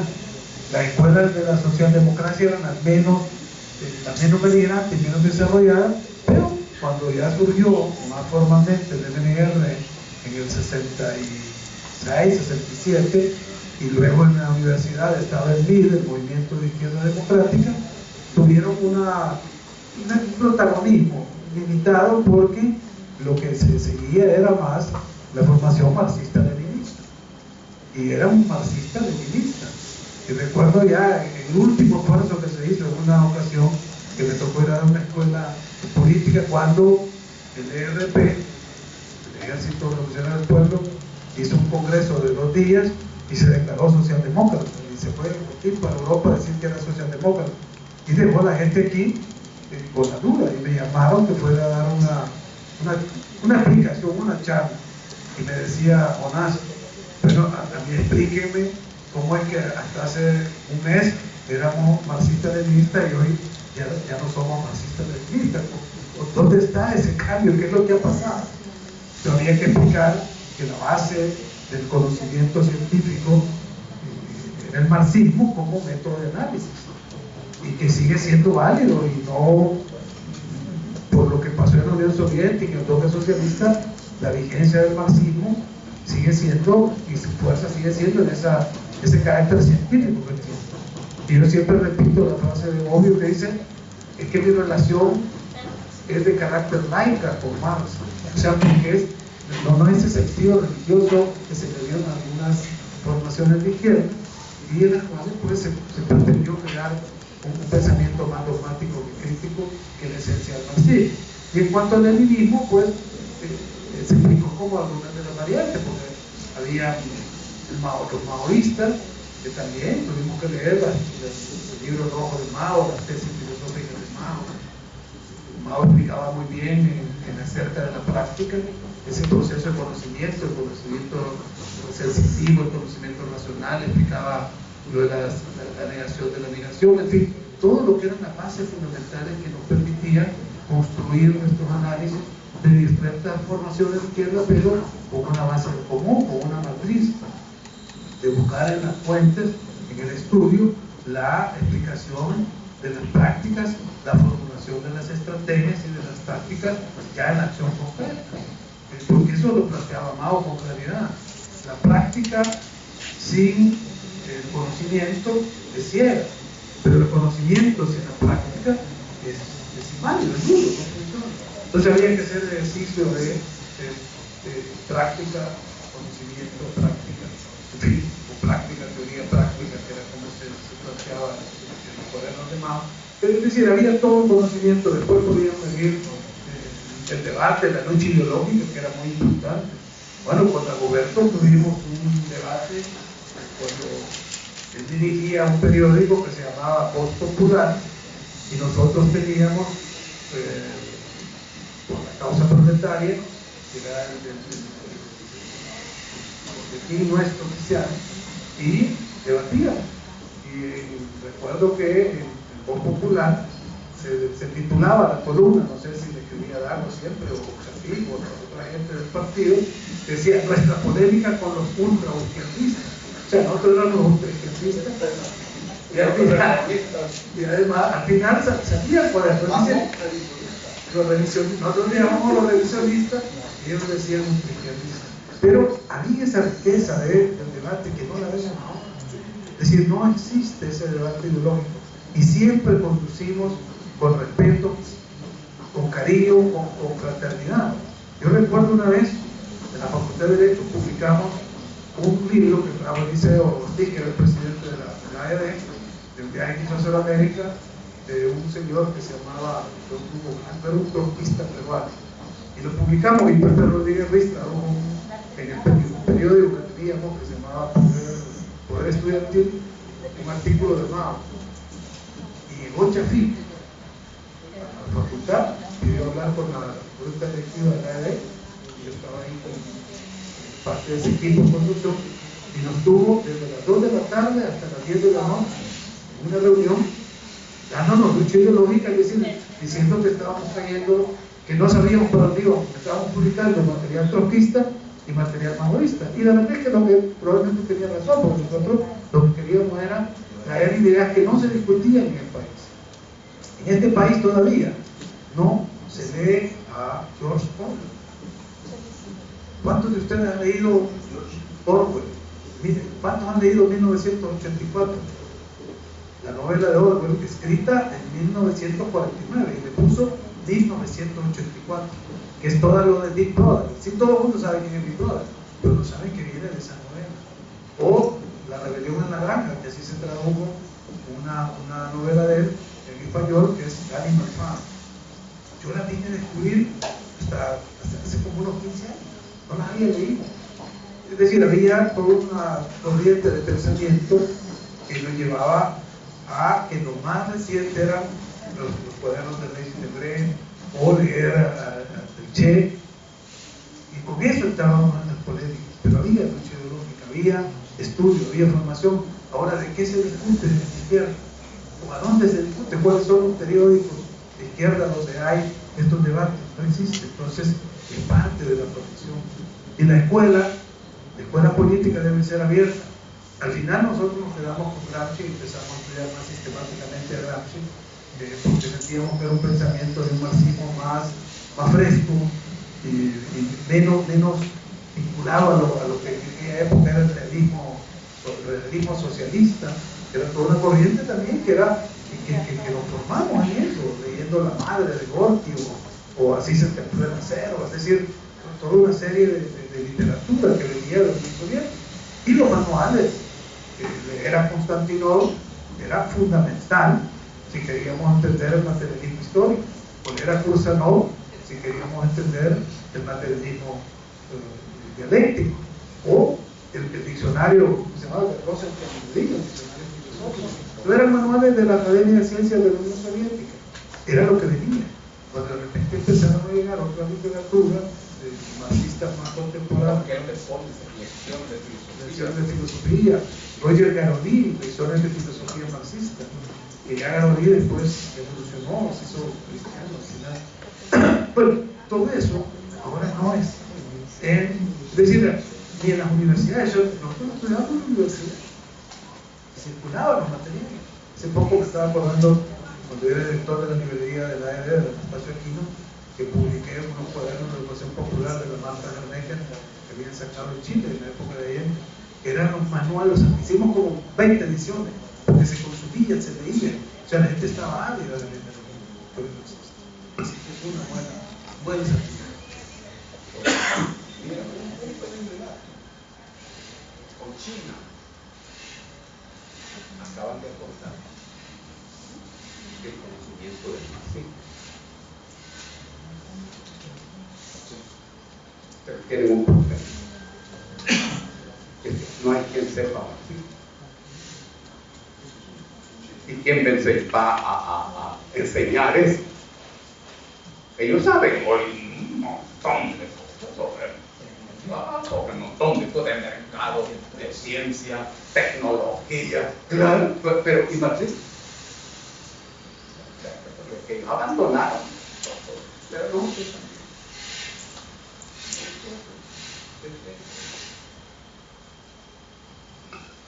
Una pregunta. Si quisiera preguntar, retomando, así como usted dijo, se puede enfermar, algo le puede pasar. Si estos tanques de pensamiento, al doctor yo a veces le digo, es un adalid, un baluarte en la sociedad, ¿verdad? Como dicen, darme, cuidando principios y valores constitucionales que muchos no manejan, ¿verdad? Entonces, en realidad, ustedes son personas que en realidad están haciendo la guerra actual en este momento, o sea, en defensa de la democracia y los poderes fácticos que existen. En realidad, ustedes son la verdadera resistencia, pero ¿cuánto de ustedes se puede reproducir y organizar para en realidad dejar su legado? Y habemos las nuevas generaciones que somos tanques de pensamiento también, que queremos ver este impacto en la sociedad y aún, aunque militemos en la izquierda, hasta es peligroso si uno es patriota, porque si uno no se subordina a lo que se dice, como se dice, no se quiere, se tiene que controlar las rebeliones, ¿verdad? En realidad, ¿qué acciones hay para dejar su legado y para que ustedes no sean los únicos estandartes que están haciendo esto con recursos de inconstitucionalidad, la sala constitucional, con estos debates como ahorita lo estamos haciendo? Dicen que ya no hay periódicos que se discuten. Yo estoy en la izquierda y no se puede hablar, ¿verdad? ¿Qué acciones de hecho piensan en el futuro para que este pensamiento de veras revolucionario no caduque con ustedes? Porque nos sometemos. Cuando Kelly les cuenta a ustedes esto, nosotros éramos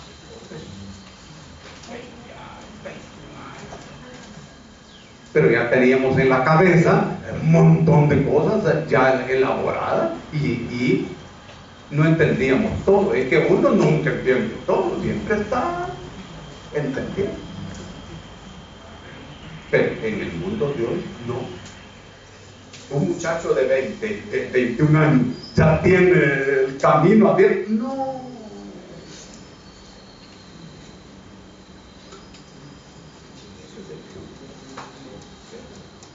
De modo que gente como nosotros tenemos que seguir hablando, escribiendo, explicando. Ahora bien, no olvidemos que aquí se construyó una nueva sociedad y un nuevo ser humano. Por eso es que uno nunca dice, es que los muchachos de hoy son tontos. No. Es que es un nuevo ser humano que se ha construido adentro de una nueva sociedad. Esa pista que se solo así se explican los hechos. Y el estudiante y el profesional de hoy es el mismo, no, de hace 50 años, no. Eso. Y la educación es la misma, no. Y la economía es la misma, no. Y la estructura económica, no. En la cabeza uno tiene el seguimiento de las características de la nueva sociedad y las características del nuevo ser humano, del nuevo ser humano. La guerra que hoy tenemos encima se explica. Ayer hubo una marcha de suplicantes, pero en la mañana temprano hubo un combate con la policía donde murieron 8. Y uno dice, pues eso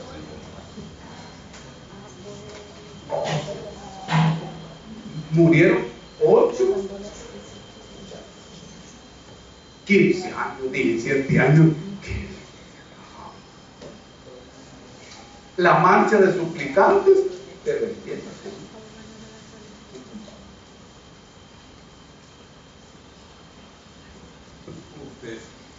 Es preocupante la respuesta con respecto a no saber qué decir sobre una escuela. Ahora la pregunta sería, ya de que preguntó el compañero, dentro de los proyectos que ustedes tienen, ¿tendrán la creación de una escuela política?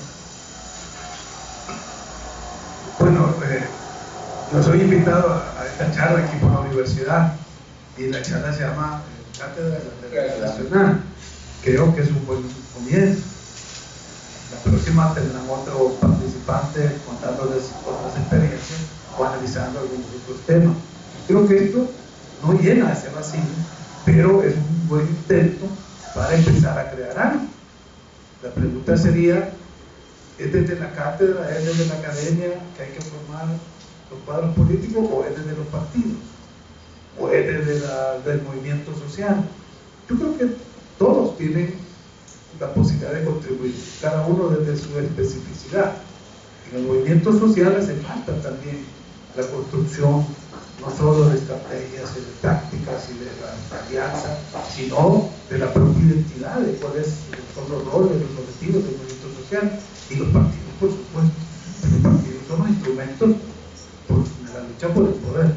Entonces, si un partido carece de una escuela política, es un partido que cojea de su parte fundamental y ya no se le puede llamar partido. Será una asociación de amigos o un grupo mafioso o una mafia, lo que quieran llamar, pero no va a ser un partido si no tiene ese elemento en el cual su ideología no solo se fortalece y se reproduce, sino que sirve para cohesionar a su militancia y hacer la propuesta a la sociedad. Fíjense que en esto Husserl es uno de los grandes teóricos por el tema de la ideología, y se plantea la ideología como el cemento que pega toda la estructura del edificio de la social, está pegado por el elemento ideológico. Entonces, si un partido carece de esto y no lo fortalece, no lo trabaja, no lo actualiza, no lo está ejercitando, pues ya no es partido. Así que yo de eso diría como respuesta, aprovechar los espacios que hay, formalizar los procesos de capacitación, de formación de cuadros, pero diferenciarlos de lo que es el debate académico o el papel de la academia y de lo que es el debate político o el papel de los partidos políticos. Pues sí, a mí me gustaría, Félix, escuchar tu opinión en relación a la democracia, como la democracia salvadoreña, cómo está evolucionando, porque cuando ganó Mauricio Funes, hace 5 o 6 años, se abrió un fenómeno que ellos llamaron el diálogo social. Era llamar a la sociedad civil, a las ONGs, a los movimientos sociales en general, para instalar espacios de diálogo temático. Y eso desde las ONGs, desde los distintos movimientos, lo vimos como bien positivo. Incluso hicimos el ejercicio de hacer esa interlocución con el gobierno y pensábamos que era un buen camino, que iba a hacer avanzar la democracia participativa, que en el futuro era la que nos iba a garantizar superar esta democracia representativa de los partidos, que ya veíamos que estaba en crisis. Hoy para mí queda clara la crisis de la democracia representativa con estas elecciones. Yo ya no sabría en otro momento por quién votar. Ya no supe en este periodo por quién votar, por el nivel de desprestigio, el nivel de campaña que se hizo.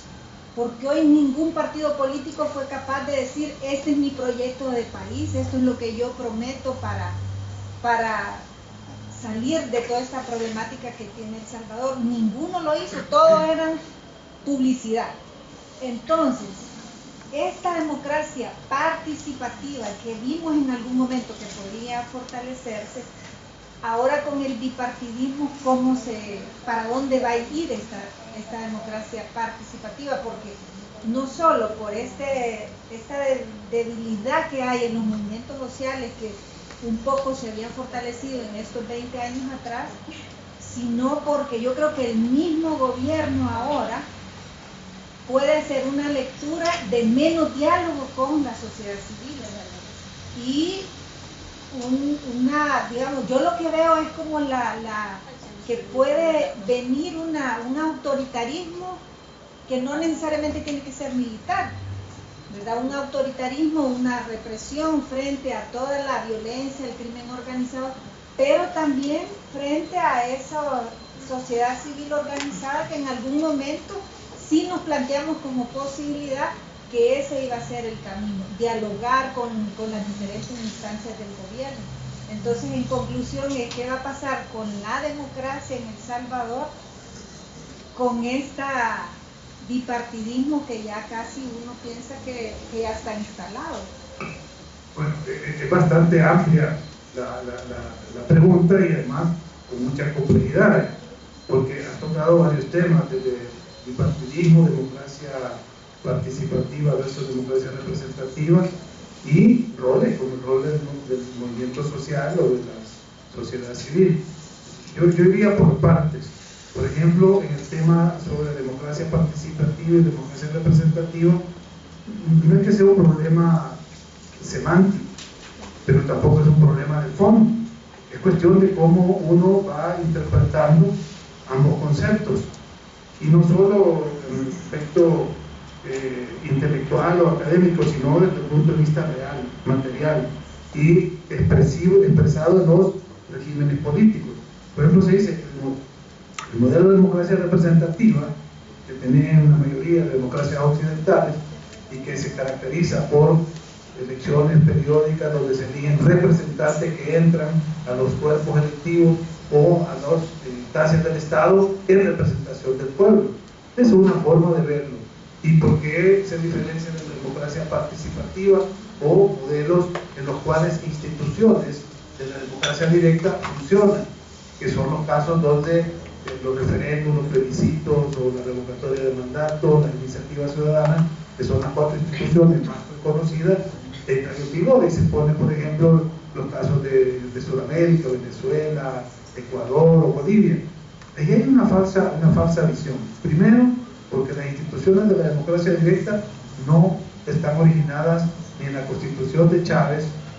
Cuando Chávez gana en el 99, reforma la Constitución, y la nueva Constitución bolivariana introduce estas instituciones, el revocatorio, el mandato revocatorio, o como le llaman el referéndum revocatorio, pero está basado en un concepto de la Comuna de París, de la revocatoria del mandato. Cuando uno ve la Comuna de París, ve que los cargos, dice, son esencialmente revocables.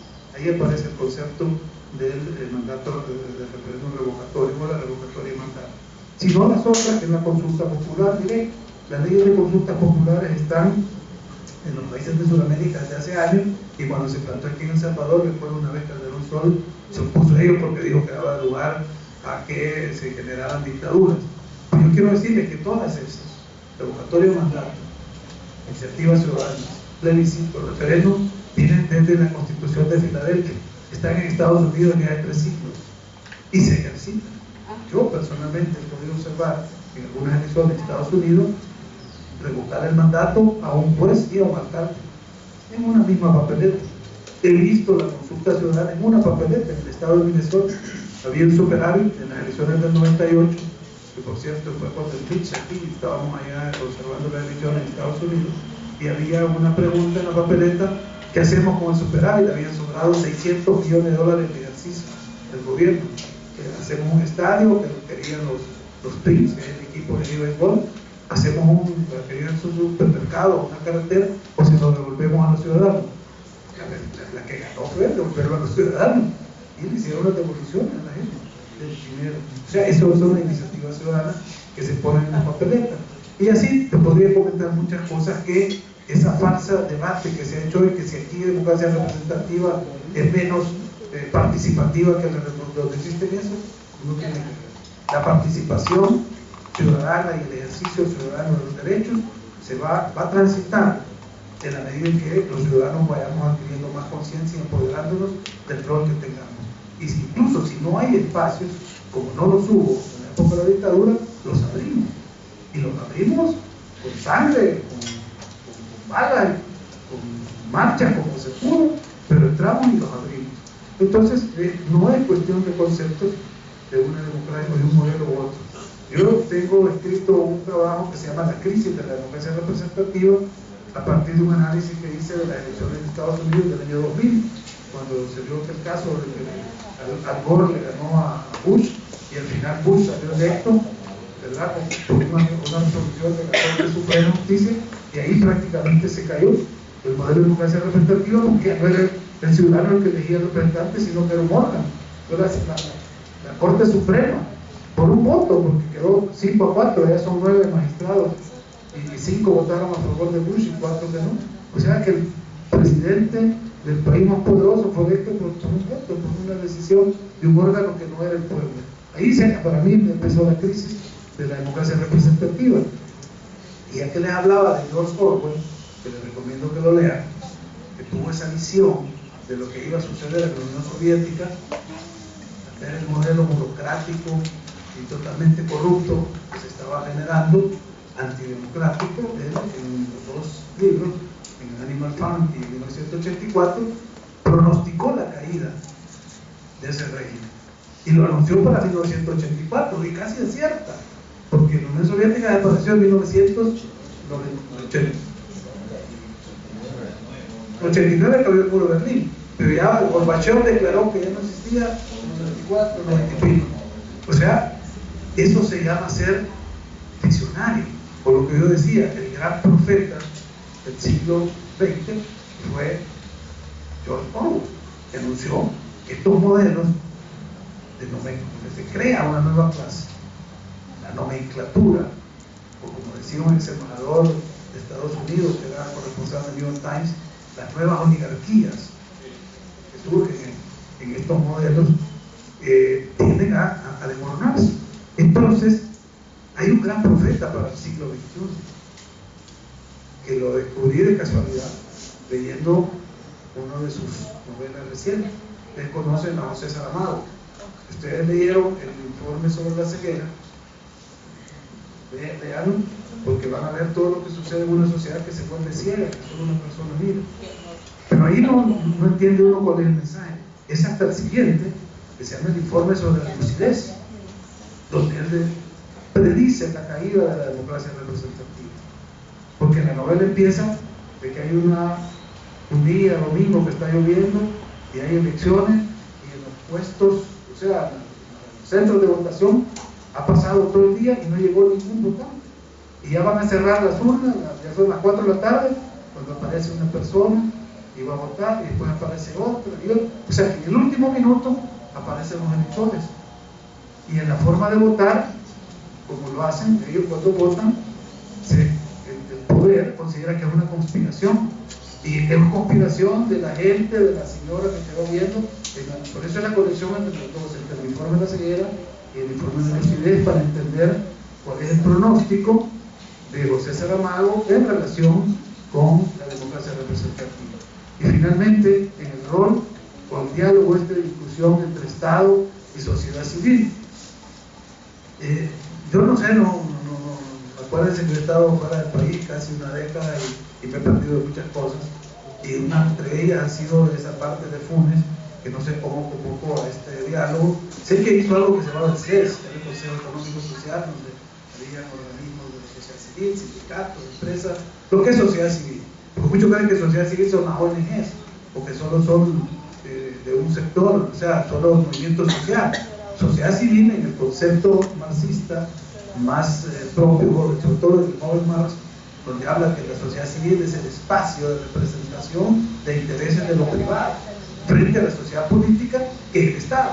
O sea, sociedad política es el Estado, sociedad civil, la esfera de la representación de intereses de lo privado. Yo tengo un debate, que si lo pueden leer, o búsquenlo, creo que está en internet, con Waldemar Urquiza, sobre la sociedad civil en El Salvador, donde discutimos, porque para mí sociedad civil es un espacio de representación de intereses siguiendo a Marx y a Gramsci. Y para él no, para él es un sujeto.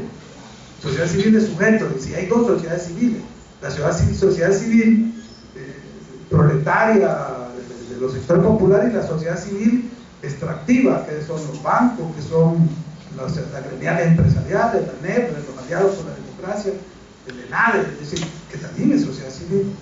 Y ahí tenemos un debate que sería interesante, si lo quieren leer, yo se lo puedo mandar también, se lo mando a la universidad para que se lo hagan circular. Pero el tema para mí en esta situación se resuelve con un concepto de Gramsci. Cuando Gramsci habla del Estado ampliado. No sé si ustedes han leído algo sobre el Estado ampliado. Es una categoría gramsciana en la cual las dos esferas, la esfera de la sociedad política, el Estado, tiene un punto de interacción con la esfera de la sociedad civil, que es lo privado. Y ese punto intermedio donde se cruzan los dos, ¿verdad? Lo que queda así entre ambas, es lo que llama él el Estado ampliado. Y es donde la sociedad civil asume tareas del Estado, o el Estado le delega a la sociedad civil tareas que no puede hacer, y se dan en áreas, en salud, en áreas que el Estado no puede cubrir, y en algunas ONGs, en temas medioambientales.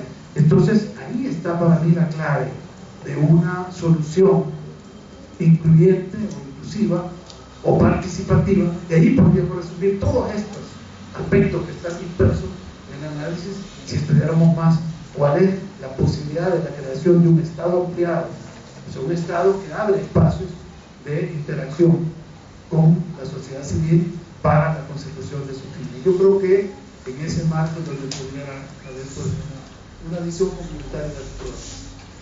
Es un problema de tiempo. Vamos a la última pregunta. Gracias. Al doctor y concluir. Cómo no, muy brevemente. ¿Qué bases legales podrían haber para despartidizar el Tribunal Supremo Electoral y que las elecciones fueran cada 5 años? Y una pregunta, usted mencionó Soros, ¿verdad? ¿Qué? Soros. Señor. ¿Soros? Sí. Sí, sí, multimillonario, judío. Creador de las olas, creador de todas esas cosas.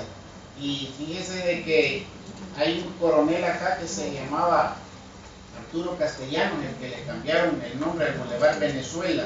Él salvó muchos judíos durante la Segunda Guerra Mundial. Él era el embajador de Suiza y a muchos judíos se les dio nacionalidad salvadoreña. Un pequeño papelito que decía que eran salvadoreños. Después que se han abierto los archivos, ven que El Salvador tenía muchos salvadoreños en Europa y eran de origen judío para poderlos salvar. Y la familia de este señor era una de esas tantas. Tal vez pudiera darnos una ayuda al señor algún día, si lo conocen ustedes. ya la da, ya hay algunos proyectos aquí que los patrocinan. Nada más que la Fundación Soros cambió de nombre y hoy se llama Open Society y están trabajando en temas de estos de los niños, de los migrantes. Han hecho una investigación en el Triángulo del Norte a través de la Open Society que tiene sede en Washington. O sea que ya algo está retribuyendo. Ya algo retribuye, excelente. En el otro tema, con lo de la despartidización, bueno, hay una sentencia de la sala que se dio en el caso de la Corte de Cuentas, pero que vale para todas las instituciones del Estado, donde dice que se deben de despartidizar. O sea que quienes llegan a los cargos, y fíjense bien esto, porque se les ha tratado de decir a los magistrados de la sala que están coartando el ejercicio de los derechos políticos, que también son constitucionales. Dice, yo ya no me puedo afiliar a un partido porque yo ya no puedo, si me afilio a un partido no puedo ir a los cargos públicos. Falso. La sala solo ha dicho que no puede haber militantes de partidos en los cargos que se ejerce jurisdicción. Y la Corte de Cuentas ejerce jurisdicción. El Tribunal Supremo Electoral ejerce jurisdicción. En total, si ustedes hacen la cuenta, son 30 cargos en los cuales no se puede tener afiliación partidaria. Los 15 magistrados de la Corte Suprema, los 5 del Tribunal Supremo Electoral, son 20, los 3 de la Corte de Cuentas, son 23, los 4 del Consejo Nacional de la Judicatura, son 27, el fiscal y los 2 procuradores. 30 casos donde no se puede tener militancia partidaria. O sea, pues que no es que la sala está limitando los derechos políticos de los ciudadanos, porque si me afilio a un partido ya no puedo ser funcionario. No, puede ser ministro, director del seguro, todo lo que quiera, pero no puede tener cargos donde se ejerce jurisdicción, porque también es un principio constitucional que la justicia no puede estar sometida a este tipo de limitantes o de presiones que puede haber cuando hay vinculación partidaria, y esa es una razón fundamental. Pero no solo basta despartidizar el tribunal en el organismo colegiado, que ya lo vimos. Todos estos 5 magistrados, ninguno tiene afiliación partidaria, si no, no lo hubieran electo. Porque ya a Eugenio Chicas le declaró inconstitucional su elección pasada. Dijo que Eugenio Chicas había sido electo inconstitucionalmente y a partir de ahí mandó un mensaje que nadie podía ir al tribunal porque lo iban a declarar inconstitucional. Pero el problema no está ahí. El problema está en que hay que despartidizar todo el sistema, es la estructura. Si el día más importante, que es el día de las elecciones, la administración del proceso está en manos de los partidos. Todos los de estos señores que llenaron las actas, que la hicieron mal, bien, regular, son puestos por los partidos y están ahí representando a los partidos. Eso es lo que genera el problema. La partidización de las estructuras de los órganos electorales temporales. O sea, la gente y la JRB. Cuando despartidicemos eso, entonces el sistema va a funcionar como sucede en otros países, en México por ejemplo, donde está ciudadanizado el proceso. Desde los consejeros ciudadanos, que se llaman así, los miembros del máximo organismo electoral, del INE, hasta los miembros de las casillas, se llaman allá casillas, no recuerdo el nombre, pero son funcionarios de casilla, y los eligen de manera aleatoria de los ciudadanos. Por ejemplo, los que cumplen años el día de la elección, todos esos van a ir a servir. Iba de todo. O los que llevan, lo que el apellido empieza con M.